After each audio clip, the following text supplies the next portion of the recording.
Francisco Santolaya Ochando es licenciado en Filosofía y Ciencias de la Educación y doctor en Psicología por la Universidad de Valencia. Está adscrito como personal estatutario de la Agencia Valenciana de Salud al Departamento 5 del Hospital Clínico de la Ciudad de Valencia.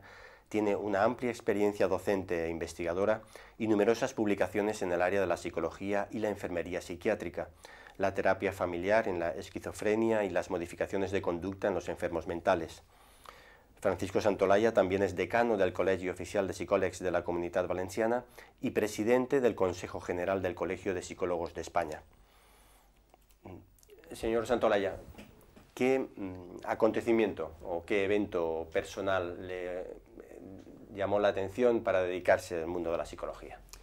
Bueno, la verdad es que los acontecimientos fueron varios, pero si tengo que resaltar uno de ellos es la influencia de un profesor que tuve durante el bachillerato, que era un profesor de filosofía y letras, y que curiosamente en aquella época, dentro de lo que era la filosofía, se marcaban distintos análisis sobre lo que era la psicología, y eso despertó mi curiosidad.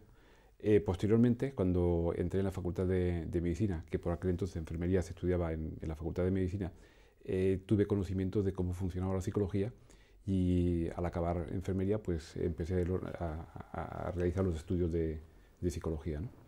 Y usted derivó sus estudios y se especializó, digamos, en esquizofrenia.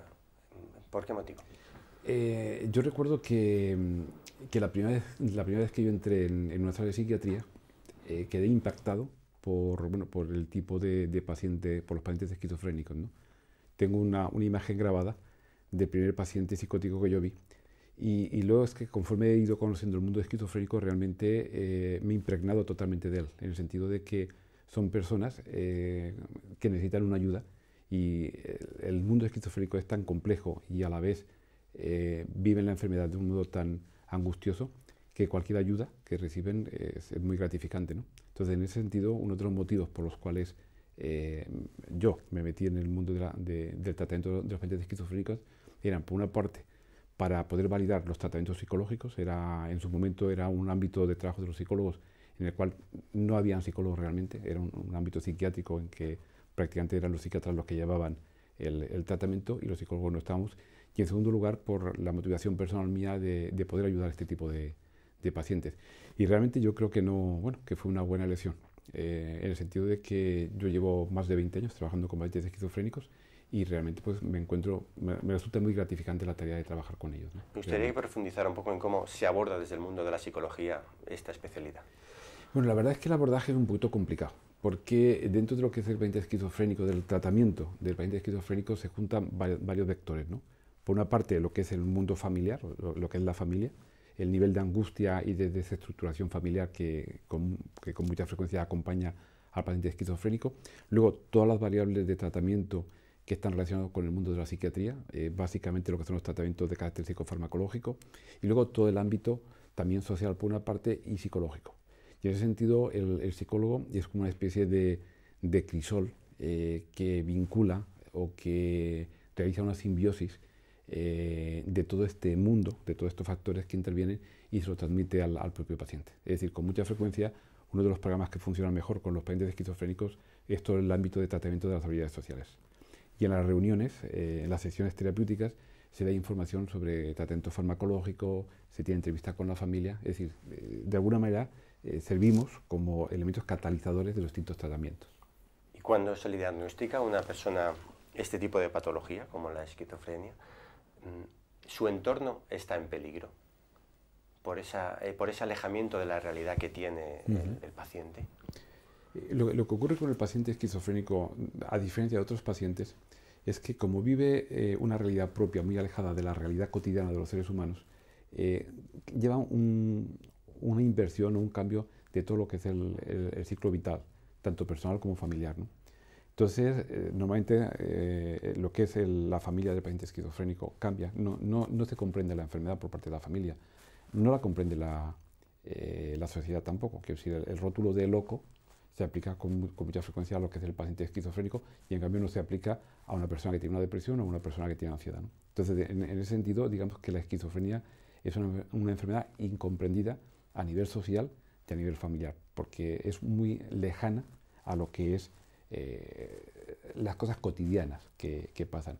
Eso hace que la familia viva con mucha angustia, que con mucha frecuencia no solamente esté sobrecargada, sino que achaca muchos de los comportamientos que tiene el paciente esquizofrénico a su manera de ser y no a la enfermedad, y utilizan con frecuencia elementos críticos, por una parte, o de sobreprotección, con el fin de controlar esas conductas que no son porque el paciente quiere, sino que están relacionados con la propia enfermedad, ¿no?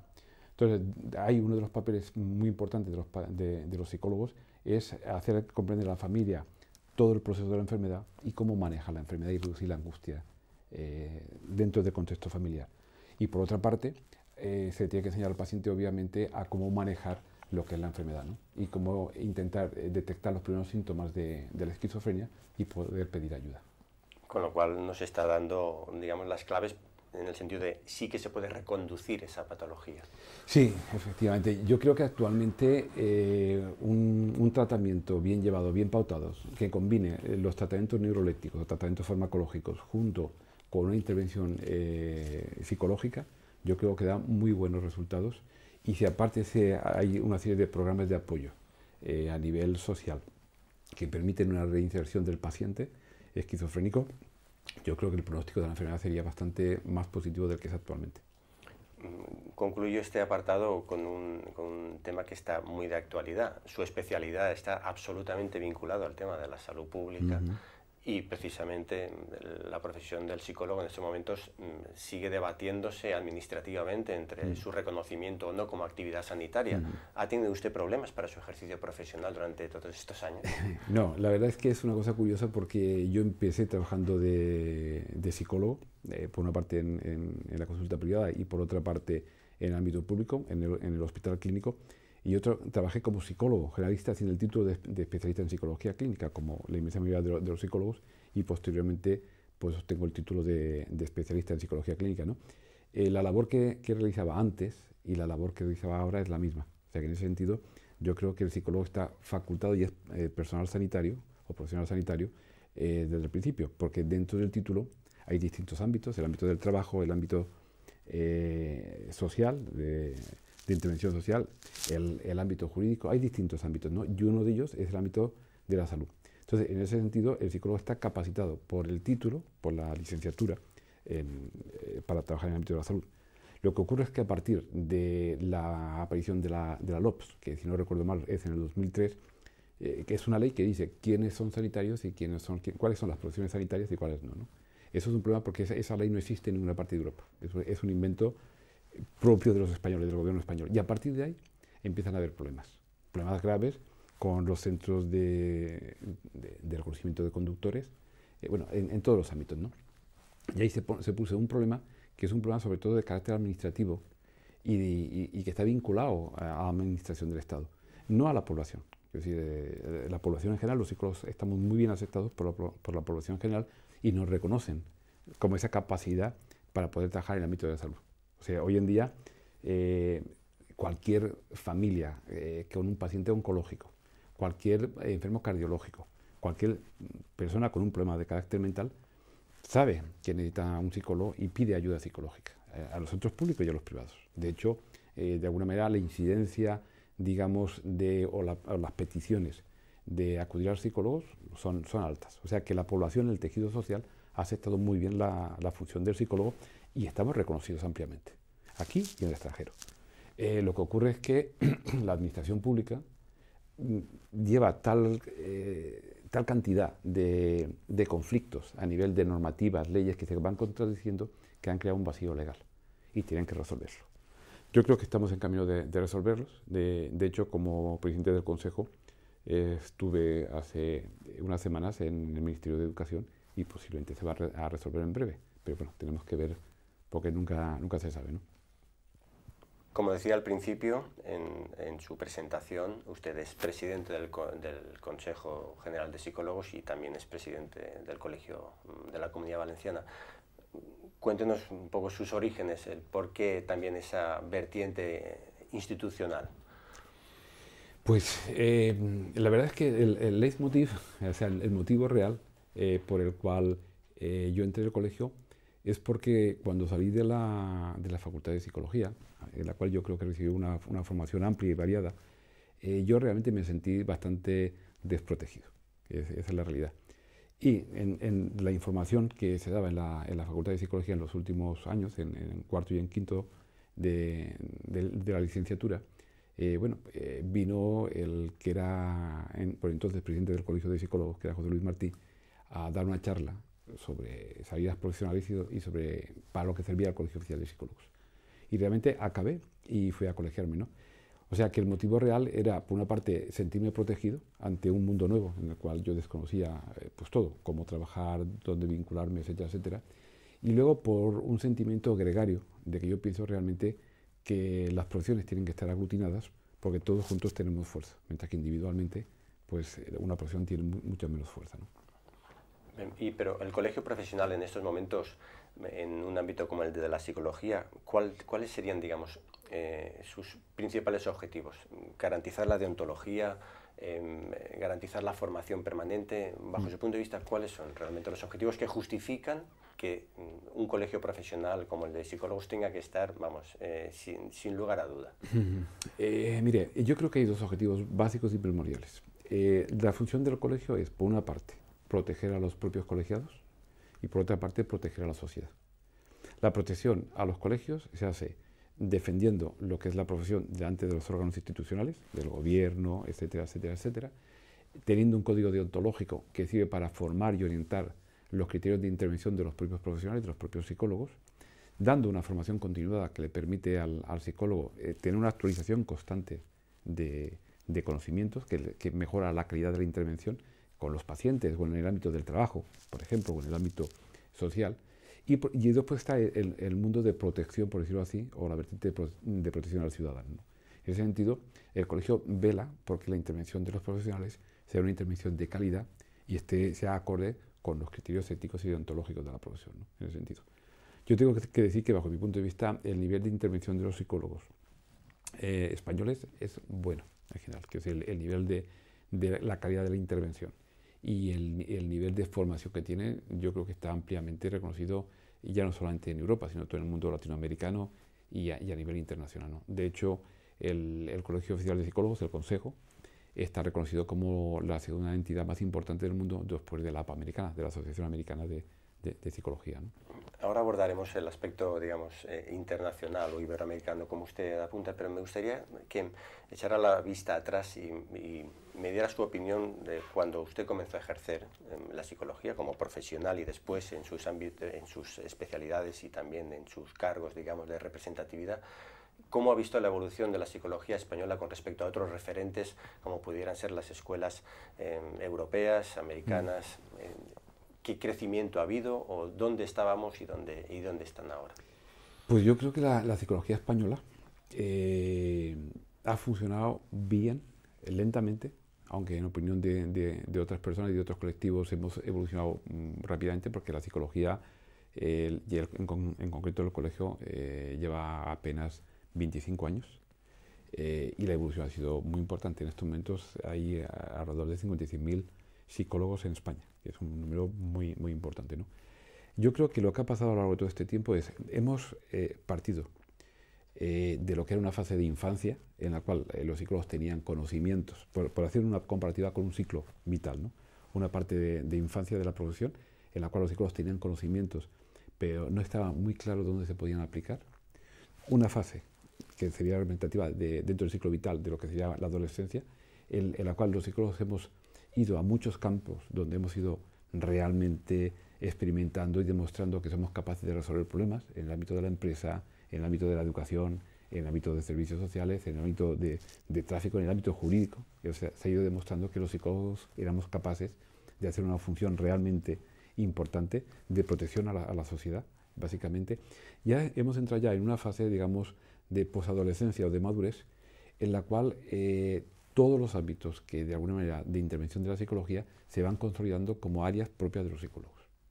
Entonces, en ese sentido, yo creo que los psicólogos cada vez estamos más reconocidos socialmente. Lamentablemente, la administración tendría también que ser consciente de eso, pero realmente la evolución ha sido de un modo completamente expansivo, ¿no? Tanto al nivel del número de colegiados, el número de universidades que hay en España, que es un número importante, en estos momentos creo recordar que son 33 universidades, el número de funciones que hacen los psicólogos y el reconocimiento de los mismos. Es decir, en España es rarísimo que en cualquier parte, en cualquier rincón de España, no se hable de psicología. Los programas de televisión, programas sociales en los ayuntamientos, siempre está la figura del psicólogo de alguna manera o de otra, ¿no? La problemática es que muchas veces personas que no son psicólogos se atribuyen funciones que son de los psicólogos. Hay otros profesionales que incluso a la hora de hablar con, no sé, en un colegio, en equipos psicosociales, personas que tienen otras titulaciones que son totalmente respetables, ¿no? A la hora de hablar con las familias, con los niños, se atribuyen funciones de psicólogos, o al menos lo que es esa familia o esa madre les habla como si fueran psicólogos, cuando realmente tienen otra profesión, ¿no? que ya digo que es muy respetable, ¿no? En ese sentido, quizás uno de los problemas que tenemos es el tema del intrusismo profesional. Es decir, realmente hay una serie de personas que sin tener ningún conocimiento de psicología, sin haber realizado los estudios de psicología, funcionan como psicólogos o como psicoterapeutas, cuando realmente la psicoterapia pues, es una función que es específica de los psicólogos, claramente, ¿no?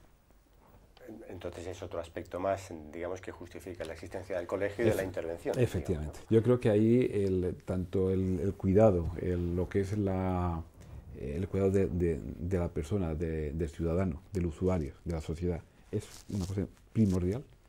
Y bueno, obviamente también el colegio tiene que proteger a los colegiados, pero siempre hay que tener un concepto claro, y es que el colegio está para defender la profesión, a los colegiados, pero la profesión. Y es diferente un colegiado que la profesión. Muchas veces los intereses de un colegiado son contrarios a los intereses de la profesión. Y en ese sentido, pues bueno, pues ahí está lo que es la comisión deontológica o otras instancias, ¿no? ¿Y qué papel juega la Federación Iberoamericana de Asociaciones de Colegios de Psicólogos? ¿Es una cuestión únicamente cultural por el tema de la lengua o se le atribuye otros objetivos? Pues me alegro que me haga esa pregunta, porque yo creo que en el mundo latinoamericano, iberoamericano, hay una serie de factores o de variables que son coincidentes, ¿no? De hecho, yo siempre digo que de alguna manera España forma con Latinoamérica una especie de U, en el cual está Estados Unidos, o América del Norte, está el mundo latinoamericano, España y Europa, ¿no? Es una especie de U virtual, ¿no? Yo creo que hay una serie de intereses que son comunes a lo que es la psicología iberoamericana, por razones de identidad, por razones de lengua y por razones de intercambio cultural y científico, ¿no? Hay muchos países, como México, por ejemplo, como Argentina, que la producción que tienen es alta. Hay países con una producción altísima en psicología, como Brasil, por ejemplo, que es muy importante. Quizás ahí la dificultad que tiene Brasil es la lengua, que es que el portugués o el brasileño no es una lengua que realmente sea muy conocida fuera del propio Brasil o de Portugal, ¿no? Pero la verdad es que hay muchos puntos en común y a mí me ha honrado estar como presidente de la federación los 2 últimos años, ¿no? En el binomio 2009 y 2010. Entonces, en ese sentido, se han organizado eventos, congresos, jornadas, mesas de trabajo. Se ha contado con la Agencia de Cooperación Iberoamericana, con la ESI, también para algunos proyectos. Y la verdad es que yo creo que la psicología de ambos continentes se puede vincular. Nosotros podemos aprender de ellos y ellos pueden aprender de nosotros. Hay características, cada país tiene características diferentes. Por ejemplo, cosas que aquí comprendemos como cosas clínicas, que están en el ámbito de la salud, allí lo comprenden como cosas sociales. Por ejemplo, aquí un sistema de prevención de salud pública estaría más en el ámbito de lo clínico o de psicología de la salud. Allí, por ejemplo, está vinculado al mundo social, ¿no? Hay diferencias, pero realmente hay gente que es muy capaz y con un buen nivel, ¿no?, de investigación. Quisiera volver otra vez al aspecto del psicólogo en sí mismo. Y le pregunto, ¿un psicólogo tiene que estar necesariamente adscrito a una escuela o a una corriente de pensamiento durante toda su etapa profesional? ¿O tiene su propia evolución y acaba, de alguna manera, trabajando con sus propias pautas? Yo le comentaba antes que de alguna manera la psicología ha sufrido, hacía una comparativa con el ciclo vital del ser humano, ¿no? En niñez, adolescencia, posadolescencia, madurez. Yo creo que los psicólogos y a las personas les pasa lo mismo, ¿no? Los médicos, psicólogos, pedagogos, tienen una evolución personal. La inscripción a las escuelas no tiene por qué ser obligatoria, ni mucho menos. Lo que pasa es que sí que es verdad que existen distintas orientaciones, distintas escuelas que orientan o que ayudan a que se forme un criterio de intervención en psicología. La opinión mía es que las distintas escuelas de psicología, que se dan tanto en el ámbito clínico como en otros ámbitos de intervención, a la larga tienden a confluir. Es decir, las escuelas surgen en un momento histórico en el cual hay una gran producción de modelos diferentes de interpretación de lo que era el ser humano. Estamos hablando del psicoanálisis, el ámbito skinneriano, el ámbito rocheriano. O sea, hay una serie de modelos que intentan explicar cómo funciona el ser humano desde el ámbito de una orientación concreta, ¿no? Esos modelos que se dieron pues, hace unas décadas van de alguna manera concretizando en modelos que explican ciertos comportamientos del ser humano. Explican enfermedades, explican comportamiento de los conductores en los coches, por ejemplo. Y bueno, esa fase de modelos yo creo que está prácticamente finalizando y va a volver otra vez con la experiencia, con la investigación científica que se ha realizado en esos modelos, va a confluir ya en teorías más genéricas del funcionamiento psicológico y social del ser humano. Entonces yo creo que en ese sentido vamos a evolucionar hacia una psicología mucho más integrada. De hecho, en la última década se están están apareciendo influencias de, digamos, la psicología de Oriente, ¿no? De mindfulness, que se llama ahora, que está relacionada con la meditación de toda la vida, ¿no? Entonces va habiendo una integración en psicología para crear modelos más completos del ser humano. Hay una cuestión que yo siempre digo, y es que cuando me preguntan por el futuro de la psicología, yo digo una cosa que muchas veces a la gente no le gusta, a mis propios compañeros, ¿no? Yo digo que en un plazo de 25 o 30 años, posiblemente la psicología ya no existirá. Cuando yo digo esto, y además al ser presidente del consejo o del colegio, la gente, mis propios colegiados se alarman un poquito. Pero lo que yo siempre digo es porque va a haber una evolución, bajo mi punto de vista, de todos los ámbitos relacionados con el ser humano, con la conducta, que van a confluir en estudios específicos. Me estoy refiriendo que llegará un momento más pronto o más tarde que neurología, que psicología, que el ámbito de enfermedad psiquiátrica, que el ámbito de psiquiatría irán confluyendo a una especie de formación específica con un tronco común y luego distintas especialidades, ¿no? Yo creo que eso va a ocurrir. Y no quiero olvidarme de todo el mundo de lo virtual y de lo informático, que yo creo que va a producir en un plazo de 5 o 7 años un cambio muy importante de los sistemas de intervención en psicología. De hecho, ya existen actualmente programas virtuales de tratamiento para el tema de la anorexia, para el tema de la bulimia. O sea, que yo creo que el futuro de los psicólogos va a ser espectacular, en muchas fases. Pero es espectacular y a la vez es incierto también. Se lo digo por lo siguiente. Desde un colegio profesional o desde el consejo, como usted estaba comentando antes, se tratan de, digamos, aglutinar, marcar pautas, regular, proteger, etcétera, formar, ¿no? Y sin embargo, a la vista de lo que se está comentando y podemos estar observando ahora, planes educativos como Bolonia, que es de alguna manera el escenario en el que se van a mover las futuras generaciones, como usted comenta, están compartimentando al máximo todo tipo de especialidades, ya no de la psicología, sino pues, del derecho, de otros ámbitos.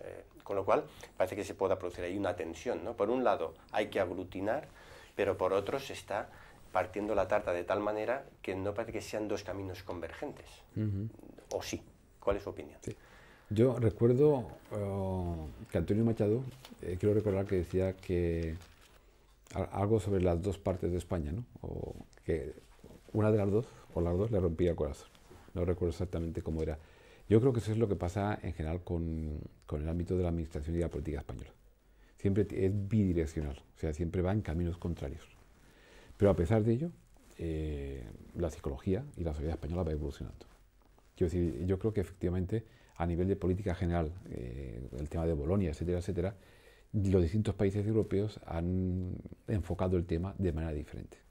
Y quizás en España el funcionamiento que se ha hecho es un poquito de que todos sirven para todo, lo cual no es real. Quiero decir, un profesional, ya sea de medicina, ya sea de psicología, ya sea un arquitecto, tiene que tener una formación sólida para poder funcionar. Una formación que no solamente le permita resolver casos concretos que puede o que ha estudiado, sino predecir o resolver otros casos que aparecen en el devenir profesional, ¿no? Yo creo que en ese sentido sí que va a haber, o hay de hecho, muchas turbulencias en el mundo de la psicología profesional, igual que la abogacía, igual que en medicina, igual que en muchos ámbitos, ¿no? Ahora, yo creo que la psicología, lo que es la psicología, tiene una virtud, y es que la psicología es adaptable. Es decir, los psicólogos somos adaptables. Los psicólogos flotamos. Es decir, nos adaptamos y sobrevivimos. Y eso es lo que ha ocurrido en los 25 últimos años. Es decir, hay que pensar que la psicología toma fuerza a principios del siglo pasado, en 1930, y que a raíz de la Guerra Civil Española la psicología se para, desaparece. Y no obstante vuelve a reaparecer con la Escuela de San Bernardo en el 58, creo recordar, ¿no? Y a partir de ahí va tomando fuerza hasta que en el 71 empiezan las primeras facultades y luego viene lo que hace el Colegio de Psicólogos y el Consejo. Es decir, sí que es verdad que hay muchas influencias que quizás, más que ir a favor de la profesión del psicólogo y de otras profesiones, van en contra. Yo creo que dan un nivel bastante bajo, en función de lo que había antes, ¿no? Reducción del número de años, los estudios en general, etcétera, etcétera. Una formación de posgrado que muchas veces no acredita o que no tiene directrices propias que aseguran que una persona pueda trabajar en un ámbito determinado con unas competencias determinadas y con unas atribuciones determinadas. Pero yo creo que en el caso de la psicología, y dada la buena gestión que yo creo que está haciendo el Consejo, y no lo hablo como presidente del Consejo, sino como desde fuera, como colegiado, yo creo que muchos de esos ámbitos van a ser específicos de la psicología, muchas atribuciones, muchas competencias profesionales van a ser de los psicólogos y van a seguir siéndolas, ¿no? Y por otra parte, los estudios de psicología dan una formación tan amplia que le permite al psicólogo intervenir en muchos campos diferentes. Es decir, es sorprendente que tú puedes ir a unos grandes almacenes y el director de personal de recursos humanos es un psicólogo. Tú te vas a un ámbito de un equipo base, en el ámbito social, y los que son los directores de programas son psicólogos. Es decir, los psicólogos estamos en muchos ámbitos y estamos en muchas partes, no totalmente, pero estamos en muchos ámbitos. Yo creo que en ese sentido, los cambios que puedan haber a nivel de formación, a nivel de directrices, en los estudios, en las atribuciones y las competencias, yo creo que es una batalla que los psicólogos vamos a ganar. ¿Y algún Sobre riesgo? todo si estamos todos juntos, ¿no? ¿Y algún riesgo? Sí, yo creo que el único riesgo que tenemos los psicólogos, el único, es el que no seamos capaces de vincularnos y de ser gregarios. La psicología produce en las personas, en los psicólogos, dos efectos contradictorios, ¿no? Por una parte, la necesidad de unirse, de ser gregarios, y en ese sentido, dentro del ámbito de la psicología existen multitud de asociaciones, multitud de grupos, de orientaciones que trabajan, pero otra parte es que conforme el psicólogo se va formando, va teniendo un criterio propio que hace que sea también más individualista. Y claro, como nosotros partimos de la idea de que analizamos mucho el funcionamiento y somos críticos con el funcionamiento social, con el funcionamiento político, con el funcionamiento teórico y con el funcionamiento personal, muchas veces eso hace que los psicólogos, igual que tienen esa tendencia a ser gregarios, tienen una tendencia a aislarse. Y el colegio está para aglutinar a la gente, porque los problemas que hay son problemas de todos los psicólogos. Y estamos unidos y los resolvemos, o si no, sí que tenemos problemas graves, obviamente. Una última pregunta. ¿A usted cómo le gustaría ser recordado? A mí me gustaría que mis hijos me recordaran y mis nietos. Pues la verdad es que es una pregunta difícil de responder. Yo creo que a mí me gustaría ser recordado como es la verdad, ¿no? Como lo que pienso. Y es que yo soy un enamorado de la psicología. Yo me siento orgulloso de ser psicólogo y creo que es una profesión por la cual vale la pena realmente luchar, ¿no? Y yo soy un enamorado. Yo cuando pienso en si yo hubiera podido hacer otra cosa en la vida, no lo pienso.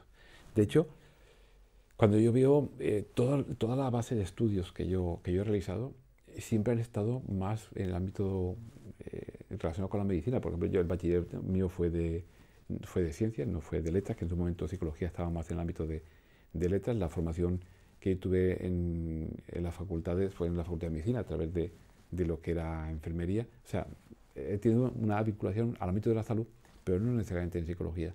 Y en cambio yo el ser psicólogo lo veo como lo más natural del mundo. Cuando yo pienso a mis 7, a mis 10, a mis 15, a los 18 años, yo veo que hay una continuidad, ¿no? en ese sentimiento, ¿no?